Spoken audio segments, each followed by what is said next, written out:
The president's lawyers and the House impeachment managers have had their say. Now the United States Senate has to render a verdict. Amna Nawaz reports on this day's proceedings.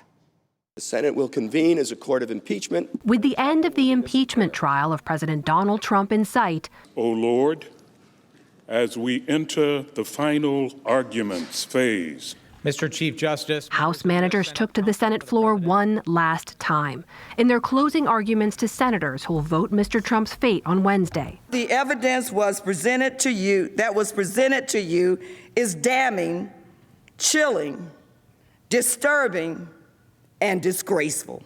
Your place will be among the Davids who took on Goliath, if only you will say enough. Absent conviction and removal, how can we be assured that this president will not do it again? But the president's fate, many believe, is already decided after Republican senators voted Friday to block witness testimony. The yeas are 49, the nays are 51. The motion is not agreed to. Senator Lamar Alexander of Tennessee, one of few Republicans Democrats hoped would join their call for witnesses, ultimately did not. He explained why Sunday on NBC. And if you have 8 witnesses who say someone left the scene of an accident, why do you need 9?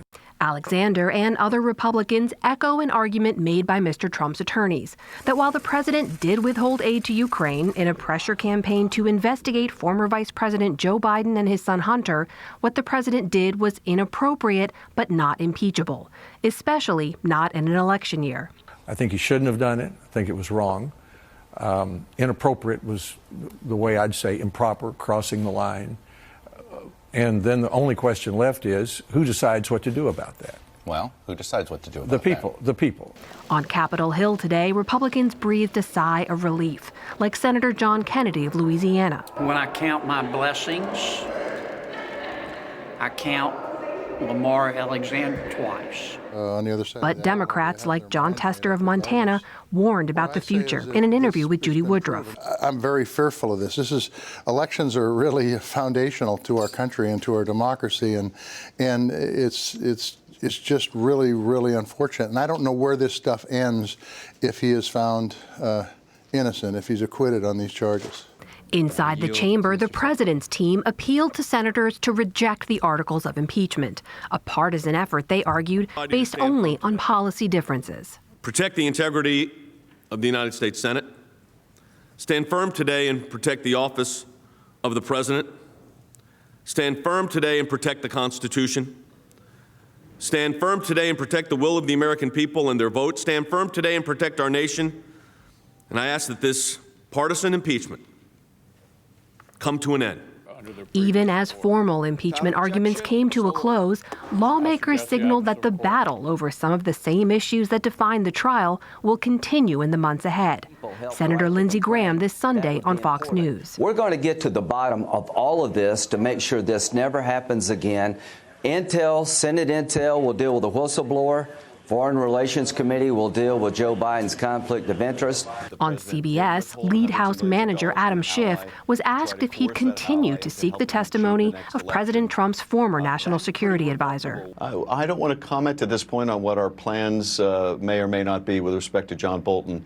But I will say this, whether it's in testimony before the House or it's in his book or it's in one form or another, the truth will come out will continue to come out.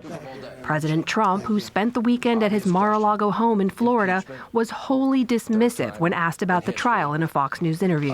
Your reaction to all of it? Well, it's been very unfair. From the day I won, it's been a very, very unfair process. The Mueller report, Russia, as you say, which was total nonsense. It was all nonsense. The whole thing was nonsense. The president will stand before the same lawmakers litigating his future in office when he delivers the State of the Union address tomorrow. For the PBS NewsHour, I'm Amna Nawaz. And now to give us the latest, our own Lisa Desjardins and Yamiche Alcindor. It's so good to see you both in person rather than reporting from the Capitol. Amazing. So much to ask you about. But Lisa, let me start with you. Yeah. Give us a sense of the core of the argument that the House managers were making today. They seem to be coming from several different directions. They did have a few different arguments they were making. Let's look quickly at a graphic that sort of summarizes, and Amna captured some of this, but to make it very clear, the number one argument from House Democrats is that the president abused his power and obstructed Congress. Those are the charges against the president, but they're going beyond that. They're also saying that if he's unchecked, if he's not removed from office, this president will do it again. They say that's a threat to national security and the 2020 election.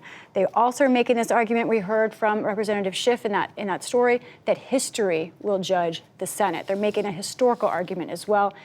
Judy, however, some Democrats are making another proposal. Tonight, Senator Joe Manchin is proposing not removal, but instead censure of the president. We have his short resolution to that effect. You know, this is not the first time this has happened. In 1999 with Clinton, Senator Dianne Feinstein proposed a censure also as an alternative. That did not go very far. We have to take the temperature on this, but I haven't heard a huge appetite for censure, except for just a few senators so far. So interesting. So Yamiche, you've been talking to folks at the White House. How do they see all this as it's unfolding? And the fact that censure at least is a proposal out there, and also the fact that the president's going to be giving the State of the Union tomorrow night. Well, first of all, the White House and the president feel very confident in the argument that the White House legal team made before the Senate. They don't like the timing of this. The president wanted to be acquitted before the State of the Union. But that said, the way that the legal team defended the president, they were echoing a lot of the things that he was saying when he was defending himself on social media and in interviews before the Senate trial got started. So let's walk through just a little bit of what the White House team said. They said that the Democrats have long wanted to impeach the president. They said that basically since 2016, Democrats have had it out for President Trump and were angry at him and impeached him because they didn't like him. They also said foreign policy includes politics. This is the argument that the president is going to have political differences with people that work for him, and that essentially his policy differences are what makes foreign policy, that it's okay for him to talk about politics and foreign policy. He also said that they also said acquittal means defending democracy. This also goes to the idea of history. They say that the president should not have to deal with his national security advisor and other people being called up to the Hill to testify about personal conversations that they had with the president.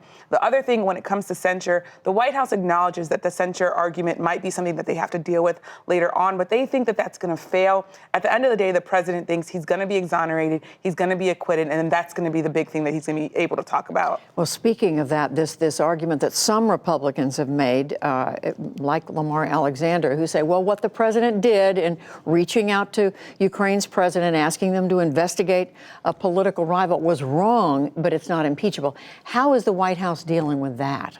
Well, the president has said over and over again that his call was perfect, but the president's own legal team and Republicans who are likely going to vote to acquit him, they're not making that argument. The president, here's what the president was saying on Twitter. He said, I hope Republicans and the American people realize that the totally partisan impeachment hoax is exactly that, a hoax. Read the transcripts, listen to what the president and foreign minister of Ukraine said, quote, no pressure. Nothing will ever satisfy the do-nothing Democrats. Now, the president's legal team is also saying tonight that they are happy with the idea that senators are saying maybe this call was problematic, but it's not impeachable. Robert Ray told that to our White House producer, Meredith Lee. I also talked to Alan Dershowitz, who said that he's okay with that because there were moral problems with the call. The president is not acknowledging that at all, though. He's just pointing to the fact that he's going to be acquitted. He doesn't want to think about that too much. And then in terms of what we're going to look at in the future, the president feels emboldened. He feels like, yes, I can talk to China, I can talk to India about what dirt they might have on Bernie Sanders or Joe Biden, because Republicans say it's okay. It doesn't sound like he's going to come around to the idea that he did something wrong. Not at all. So, Lisa, dig a little bit more deeply, if you will, into the senators' thinking on this. There's so much pressure on almost every one of them coming from all directions. That's right. Yamiche and I spent a lot of time in that Senate chamber over the past few days, and I think we both agreed today you could see senators mentally had already moved on. It was they had already made their decisions about this a few days ago. This is going to sound a little nuts, but it was almost like watching a group of people who had a very large meal having to listen to a lecture at the DMV. Like they were all really more or less tuned out. Even the biggest note takers. With all compliments to the With DMV. all compliments to the DMV. Thank you for Right. my license. I'm happy for the privilege to drive. But you could tell that it seemed like senators, the big moment of drama had seemed to come and pass. But that said, there is still an open question, at least about 3 Democratic senators who are watching very carefully. These 3 senators in particular were watching to see if they vote not guilty, along with Republican Senator Joe Manchin. He said tonight he's undecided. Now, Doug Jones is an interesting one because he is up for re-election this year. Then Kyrsten Sinema of Arizona. Those are folks who have indicated sometimes kind of at least cooperation with some more conservative ideas. So there is still an open question, but it really felt like the Senate was ready for this trial to move on. Most senators seem to have made up their minds. We're getting those announcements tonight and tomorrow. And the vote on Wednesday afternoon. That's right. Lisa Desjardins, Yamiche Alcindor, thank you. Thanks. Welcome.